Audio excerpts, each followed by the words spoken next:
Hello students, आप सभी का हमारे चैनल लर्निंग यूनिवर्स में बहुत बहुत स्वागत है। बच्चों, आज हम दिल्ली शिक्षा निदेशालय द्वारा जारी वर्कशीट नंबर 55 जो कि 10वीं क्लास के सामाजिक विज्ञान का अर्थशास्त्र का सेक्शन है उसको सॉल्व करेंगे। ये आपकी वर्कशीट 29 नवंबर के लिए है। इसमें जो है आपका जो अर्थशास्त्र का सेक्शन है, जो टॉपिक है मुद्रा एवं साख, उसको आप पढ़ेंगे। और चूँकि यहाँ पे उसका जो पैराग्राफ है या पैसेज या उसके पार्ट चैप्टर का नहीं दिया गया है, यहाँ पे केवल प्रश्न दिए गए हैं, बहुविकल्पी हैं और कुछ लिखने वाले हैं। तो प्रश्न को पढ़ के आपको उसके उत्तर देने हैं। तो यहाँ पे मैं प्रश्नों के जो उत्तर हैं उसको समझाऊंगा और उसको आपको बताऊंगा। किताब को आप अच्छे से पढ़िए और उसके बाद इसको सॉल्व करने का प्रयास करिए, तो आपके लिए और बेहतर होगा। तो चलिए हम चलते हैं इस वर्कशीट को और शुरू करते हैं। पहला प्रश्न है कि मुद्रा के आधुनिक रूपों में कौन शामिल है। 4 विकल्प हैं: सोने के सिक्के, चांदी के सिक्के, तांबे। सबसे ज़्यादा कागज़ के नोट जो आधुनिक रूप है, सबसे ज़्यादा वो क्या है? कागज़ के नोट। हम सभी कागज़ के नोट का प्रयोग करते हैं। सोने के सिक्के, चांदी, तांबे के, ये तो प्राचीन काल में होते थे जब कागज़ के नोट नहीं थे या इस तरह की बैंकिंग प्रणाली और साख प्रणाली नहीं मौजूद थी। बांग्लादेश में ग्रामीण बैंक की स्थापना का श्रेय किसे जाता है? मनमोहन सिंह भारत के प्रधानमंत्री थे, इनका कैसा कुछ है नहीं।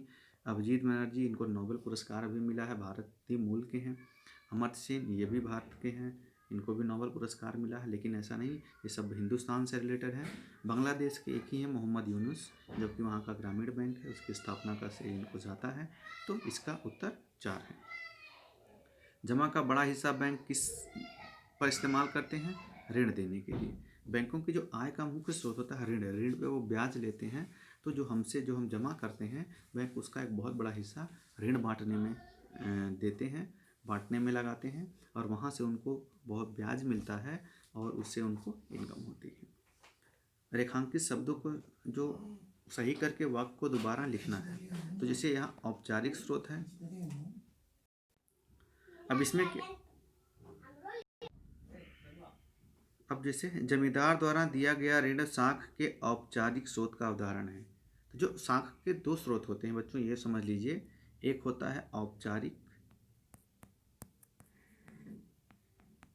औपचारिक यानी जो औपचारिक संस्था, जैसे कि बैंक या पोस्ट ऑफिस से अगर आपको मिलता है, ये सब जो संस्थाएं हैं सरकारी संस्थाएं होती हैं, मतलब सरकार द्वारा रेगुलेट होती हैं, आरबीआई द्वारा। ये औपचारिक संस्थाएं होती हैं। अनौपचारिक संस्थाएं होती हैं जो होता है ऋण साहूकार देता है,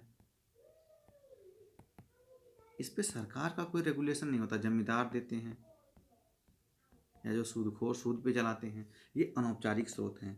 तो चूंकि जो जमींदार द्वारा दिया गया ऋण जो होता है वो अनौपचारिक स्रोत का उदाहरण है, क्योंकि इस पे सरकार वो कितने % ब्याज लगाएंगे, कितना वसूलते हैं, ये सरकार इसके जो दायरा है बैंक का उससे बाहर होता है। अब आपका जो 5वां प्रश्न है बच्चों, वो है कि रिक्त स्थान की पूर्ति करिए। तो भारत में ऋण के औपचारिक क्षेत्र की गतिविधि की निगरानी करता है। देखिए, भारत में जो बैंक पैसा लेन देन की सारी जो गतिविधि होती है उसकी निगरानी करता है आरबीआई, जिसे कि बोलते हैं रिजर्व बैंक ऑफ इंडिया। क्या बोलते हैं? रिजर्व बैंक ऑफ इंडिया, भारतीय रिजर्व बैंक। तो यहाँ पे आप आरबीआई या रिजर्व बैंक ऑफ इंडिया लिखेंगे। अब बच्चों, आपका छठा जो प्रश्न है वो गया है कि नीचे दिए गए प्रश्न के 2 प्राकथन दिए गए हैं। एक संकल्पना यानी सा, जो उसकी संकल्पना है, दूसरा कारण यानी का। कथनों को सही पढ़िए और सही विकल्प का चयन कीजिए। यानी एक आपको कथन दे दिया गया है, वो संकल्पना है, दूसरा उसका कारण दिया गया है। तो हमें इन्हें पढ़ के इनके 4 विकल्प दिए गए हैं, चारों में से जो विकल्प सही होगा उसे चुनना है। तो पहली संकल्पना क्या है कि reserve bank of India Bharat सरकार की तरफ से मुद्रा जारी करता है। ये सही है।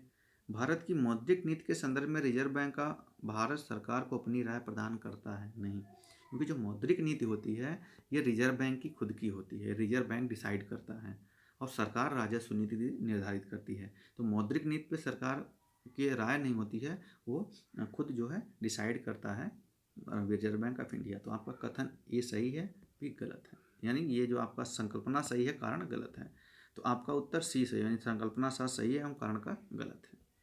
अब आपके 7वें प्रश्न की तरफ आते हैं कि रिक्त स्थान की पूर्ति करिए। आपको देखिए नीचे एक प्रश्न दिया गया है और क्या है? चेक मुद्रा के रूप का उदाहरण है। तो चेक किस तरह की मुद्रा के रूप का उदाहरण है? इसको पेपर मनी बोलते हैं। पेपर मनी क्या बोलते हैं? Paper money. ये आप देखेंगे। आपका 8वां प्रश्न है, नीचे दिखाए गए चेक में कौन सी संख्या चेक संख्या? देखिए आपको चेक दिखाया गया है, आपको 4 चीज़ें लिखी गई हैं। ये जो होता है ये खाता संख्या होती है, समझ गए। ओ BRB ये जो है आपका ये IFSC कोड है, ये MICR और उससे रिलेटेड है। आपका ये जो है 000335 ये आपकी चेक संख्या है, यहाँ पे लिखी होती है। तो आपका जो उत्तर डी सही है ये सही होगा, इसे लिख लीजिए। अब जो 9वां और 10वां प्रश्न है ये संकल्पनात्मक है, लिखने वाले हैं। इसमें हम आपको समझा दे रहे हैं, आपको उत्तर खुद लिखना पड़ेगा समझ के। कि मान लीजिए आप प्राचीन समय में हैं जब वस्तुओं को खरीदते और बेचते समय पैसे का लेन देन नहीं किया जाता था। उस समय किसी वस्तु को खरीदते समय आपको किन किन समस्याओं का सामना करना पड़ेगा? तो क्या समस्याएं करिएगा? जैसे मान लीजिए आपको जूते खरीदने हैं, तो पैसा नहीं तो कैसे खरीदेंगे, उसको क्या देंगे? मान लीजिए जो जूता बना रहा है आप उससे कहते हैं कि आप हमसे क्या करिए कि 100 किलो गेहूँ ले लीजिए एक जोड़ी जूते के लिए। उसके पास ऑलरेडी जो गेहूँ हो तो वो कहेगा नहीं, हमको आप क्या बोलते हैं चीनी दीजिए, हमको गुड़ दीजिए, समझ गए कि नहीं, या आप हमको सोना दीजिए तो हम आपको जूते देंगे। तो ये समस्या होती थी विनिमय की। ये आपको ऐसी समस्याएं हो सकती हैं।